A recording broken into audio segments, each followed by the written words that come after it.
They were like strange creatures I'd never seen before. They congratulated me on marrying my brother. They said my dress was nice, but then one of them suggested that hers looked better. I felt like saying that might hurt the bride's feelings. It was supposed to be the happiest day of my life.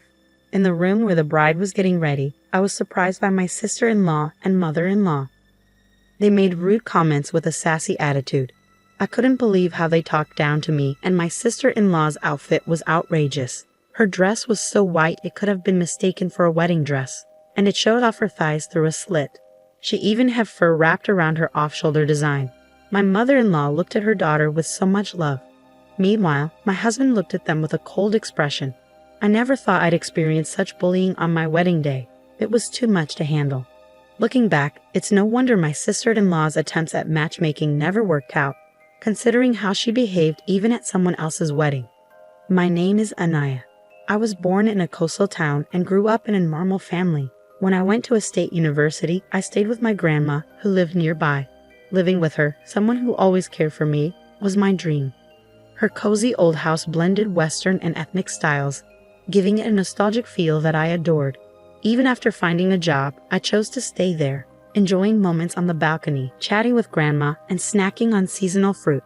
When Grandma got sick, I took over caring for the house, hoping she'd recover, but sadly that wish never came true. As Grandma's health declined, she moved to a facility in our hometown. I want to look after Grandma, I insisted, but she smiled and told me, "You've done more than enough. I want you, Anaya, to find happiness." After Grandma passed away, I married Jesse, who had always been there for me. Now we live in a house filled with memories of Grandma, but our peaceful newlywed life is often disrupted by two troublesome women. How did someone like you, with such an ordinary face and slim figure, end up marrying my brother? One day, my mother-in-law asked me to make lunch for my sister-in-law, who had a meeting with the neighborhood association. Instead of thanks, my sister-in-law greeted me with sarcasm. I just wanted to leave, but if I did, they'd likely follow me home. Satisfied with her own conclusion, sister-in-law said, "Ask your brother."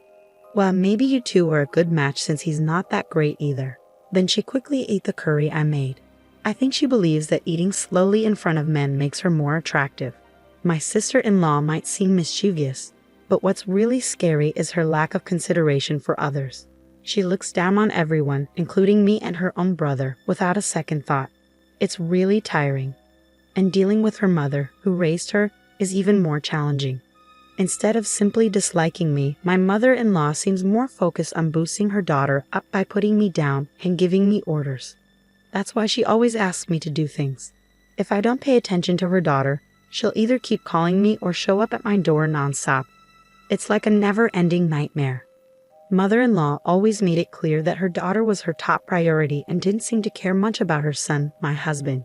He insists he wasn't mistreated, but he also says he never felt valued. His father left for a work assignment 10 years ago and never came back, even after retiring. Despite this, he still sends money for their living expenses, so it seems neither mother-in-law nor sister-in-law care much about him. My husband tries to talk to them about their behavior, but they ignore him. To them, he's just another person to look down on. It broke my heart to see my husband suffer more than me, and I often gave in to mother-in-law's demands, which was a mistake. The two of them became increasingly difficult to bear, and as a couple, we grew exhausted. We couldn't continue like this. So determined, my husband and I decided to come up with a plan. Just when we were almost ready, mother-in-law and sister-in-law unexpectedly came to our house. It was a hot summer day, and my husband was at work. With reluctance, I greeted them. "Hello, sister-in-law.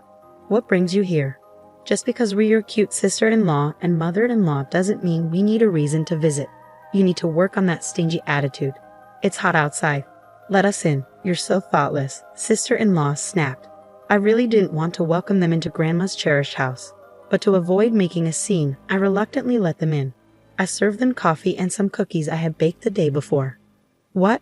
No cake?" Sister-in-law complained. "I'm sorry we came unannounced." "Well, it's fine. Your cooking is all right, even if it's a bit simple," mother-in-law added. "That's true. We'll give you that," sister-in-law agreed. Strangely, their compliments felt more eerie than nice. "The house is old but roomy. It's decent," mother-in-law remarked. "To me, this house is just right," sister-in-law added. Elle is getting married. Mother-in-law suddenly dropped the bombshell. Wait, this self-centered sister-in-law. I was briefly shocked, but her getting married wasn't all that surprising. She often boasted about her shapely figure and her direct approach with men. It seemed to work on gullible men or those seeking casual relationships. So, is it with the guy you had an affair with? I remembered a man she had mentioned before. It wasn't an affair, we just met in the wrong order. It's true love, but no, not him, she brushed off. The one who recently approached you? I just noticed his intense gaze and made the first move, but no, not him either. Elle met him at a speed dating event. He's the son of a wealthy man, mother-in-law proudly announced. That's right, I'm having a shotgun wedding with a rich guy. Good for Elle, unlike your brother who married someone like you, she added, taking a jab at me. I'm already pregnant, she continued, driving her point home. The speed dating event was about 3 months ago. She probably charmed an unsuspecting man. I feel sorry for him and his family, mother-in-law commented. Did you end things with the other guys? I asked. Not yet. They all adore me so much, I can't bring myself to break it off. It's bound to happen eventually. Elle is just so charming. But what truly makes Elle happy is money, sister-in-law explained. I had a feeling, but I still wondered if the child was really fathered by that wealthy man. We want to use this house for a pre-wedding family gathering. Their hidden agenda became clear. I was so disgusted that I blurted out my response, absolutely not. They glared at me, and to avoid a confrontation, I quickly tried to smooth things over. I didn't want to make a scene, so I scrambled to find the right words.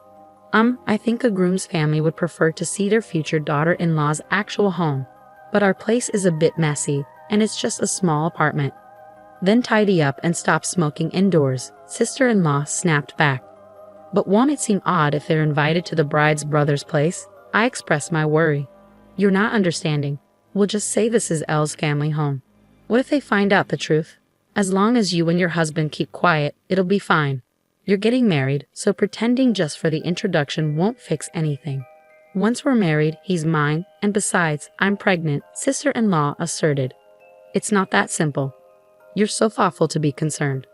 But why not just make this house truly belong to mom and dad? Sister-in-law's absurd suggestions left me speechless. Oh, come on. What a terrible idea. This house belongs to my grandma. It's not just up to me, I objected. Don't you understand? Once you're married, everything belongs to the husband's family. It's a common rule, sister-in-law argued. Well, you better get used to it. What's yours is now ours. So next Sunday, we'll bring the fiance and his family over. And make sure to prepare a fancy and cute meal, of course. We'll pretend Elle made it and even change the curtains to match Elle's teeth, mother-in-law chimed in. We're relying on you, sister-in-law, they said before leaving, imposing their wishes and convenience on me. All that was left was my boiling anger and a stack of dirty dishes. I'm sorry, we won't let them use it, my husband said that night, his heart heavy after hearing the news. Of course not, but even if we say no, they'll just force their way in. Maybe we should accelerate our plan. I could handle their mistreatment of me, but I won't stand for them disrespecting Grandma's house. We'll make them pay for all the bullying, so be prepared, I declared. The next day, I made several calls. Despite the sudden change of plans, everyone was understanding. I was truly thankful. Once everything was arranged, I called mother-in-law. Mother-in-law, I want to make sure Elle's wedding is perfect. Can we have a bit more time? We're planning to renovate to make it just right for the couple, I proposed. Anaya, I misjudged you. You're truly kind-hearted. But we need to get going with the wedding preparations, so please hurry, she replied. I understand. We'll be ready in 3 weeks. Why don't you start searching for a wedding venue? I suggested. You're very considerate. It's almost surprising. But yes, we'll leave the introduction to you and focus on the wedding, she agreed. Was this our first pleasant conversation and perhaps our last? Those two won't suspect a thing, and they won't set foot in this house until the day of the wedding. Okay, we're going to be really busy starting today, my husband said. We had a very close deadline. We would work really hard without much rest, but it was all for our future. 3 weeks later, the day my mother-in-law had set for meeting us arrived. My husband and I were nervous, waiting for her phone call. I could almost imagine my mother-in-law's angry face as she called. At 10 o'clock a.m., my phone rang, showing my mother-in-law's name. I answered the call. Anaya, what did you do? My mother-in-law's voice sounded very upset. I thought you'd like it. I made a perfect meal for you and Elle, I replied. What did you do? She asked again, her voice getting louder and more panicked. But her words were hard to understand. The place she brought her fiance's family to, pretending it was her home, wasn't Grandma's house anymore. I had prepared a new home and meal for them, but it seems they weren't happy about it. Mother-in-law's words were still hard to understand. She probably wanted me to explain everything to the other side. I'll do that. I'm sorry if I made you upset. Can you put me on speaker so the groom's mother can hear? I asked. The shouting stopped and a calm woman's voice came through. Are you Aaron's mother? It seems there's been a mix-up. Oh wait, not Aaron, sorry, she corrected herself. So Aaron finally left his wife for Elle, or is it Ivan Phil? I listed all the men my sister-in-law had been involved with. Anaya, stop it. Mother-in-law screamed, louder than before. The call ended. They were probably in the middle of a big argument. Ah, that felt satisfying. Anaya, my husband, who had listened to the whole conversation, looked at me with apology in his eyes. I'm sorry for making you do that. I should have handled it, he said, sounding regretful. No, remember I said I wanted to get back at them one last time for Grandma's beloved house. Come on, I've explained this. Grandma wanted me to be happy. I love that house, but you're more important to me than it.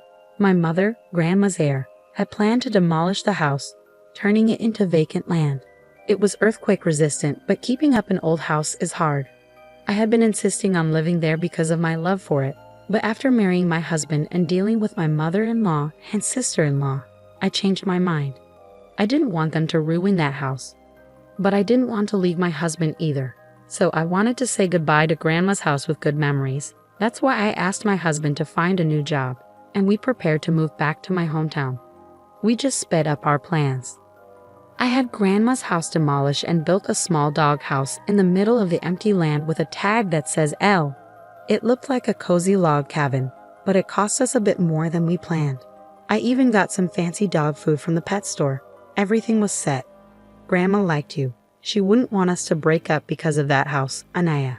I promise I won't waste the chance you've given me, my husband said, looking at me with sincerity. I trusted him when he made that decision. It's been a year and a half since then. After we moved to my hometown, my husband, who was a bit unsure at first about the fishermen in the neighborhood, has become even more popular with them than I am. He seems to really enjoy the coastal town's breeze and all the seafood dishes. His once pale skin now has some color to it. Seeing him happily eating grilled salmon for dinner makes me really happy, I told him. Did you check your emails today? My husband asked. No, nothing new. They're probably busy. We haven't talked to my mother-in-law and sister-in-law since that whole thing happened. My husband's phone is the only way we could reach them, I said. We found out about the doghouse situation from a neighbor who was friends with Grandma.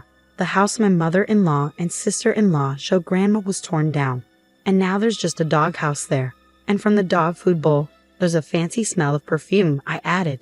The two were really upset, saying it was all because of my brother's wife. When the fiance's family got a hint over the phone about my sister-in-law's bad taste in men, they confronted them. They got really nervous and couldn't give a clear answer. Later, the fiance's parents hired a detective to check on my sister-in-law's behavior, but they found nothing except lies and a lot of boyfriends. This made them do a DNA test on the unborn baby, and they found out it wasn't the rich man's. So the engagement was called off. The real father of the baby turned out to be one of the men my sister-in-law was seeing. He was happy to have a child with her, and they got married. But his mom was angry that her son was with an older woman she didn't like, so she insisted they all live together. Meanwhile, my mother-in-law was mad that her daughter was taken away, so she rented an apartment near the newlyweds and they fought a lot. My sister-in-law, who wanted to marry rich and have an easy life, now looks tired from dealing with her mother-in-law and doing housework and taking care of the baby. But the good part is, her husband really loves the baby, so they're managing on their own. My husband's phone rings. Oh, it's an invitation for drinks from my father-in-law. Your dad really likes you, I mentioned. I like hearing his stories, and my mother-in-law always makes my favorite food. I see now that my own mom never cared to know what I liked. This is what having a family feels like, my husband whispered. Don't worry, you'll be the kind of parent who knows all their child's favorites, I comforted him. As I said this, I gently rubbed my growing belly and he smiled warmly. I feel like we can make that happen in this house, he said, looking at the caramel-colored beam on the ceiling. It's a special beam we kept from Grandma's house when we tore it down. We put it in our new home as a reminder of Grandma. It was my husband's idea to keep the beam, even when I wanted to start fresh. That's why I chose to build our future with him. Let's make this house just as wonderful as Grandma's, I declared. Yes, definitely, my husband agreed. In this peaceful coastal town where you can hear the waves, our little house stands. This is where we'll create our happiness.